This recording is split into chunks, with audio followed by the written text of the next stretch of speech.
quels sont les intérêts et les avantages des entretiens réseau. Est-ce que vous pouvez nous décrire un petit peu ce que c'est qu'un entretien réseau et comment en demander? Un entretien réseau, en fait, généralement, c'est parce qu'on a besoin d'obtenir une recommandation pour intégrer une entreprise ou pour avoir un rendez-vous avec une personne clé qui pourrait nous aider. Ça, c'est peut-être un objectif final. Mais le premier objectif, très souvent, moi, la plupart des personnes à qui j'ai conseillé de faire des entretiens réseau, c'était souvent pour affiner leur projet. Plus pour aller faire des enquêtes métiers, et notamment lorsqu'on est en reconversion.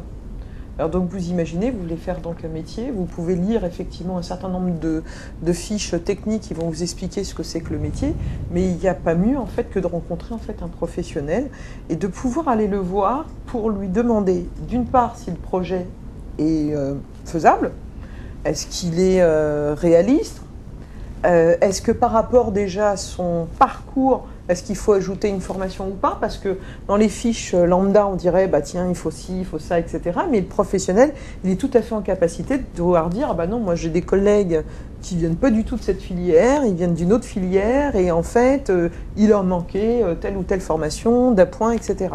Donc ça, ce sont des informations capitales de terrain que peut donner, on va dire, qu'on peut obtenir justement dans un rendez-vous réseau.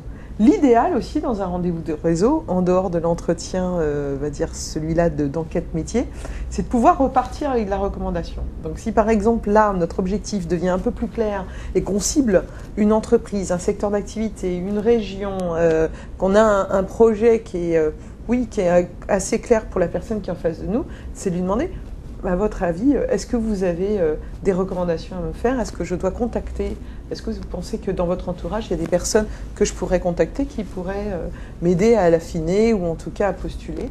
Et donc quand on repart avec deux noms, avec deux coordonnées, et si possible que la personne puisse dire je fais un mail ou je passe un coup de fil pour le signifier, ça c'est le top du top. Voilà. Ça, donc l'entretien va amener de nouveaux entretiens et ainsi de suite. Exactement, l'idée c'est ça.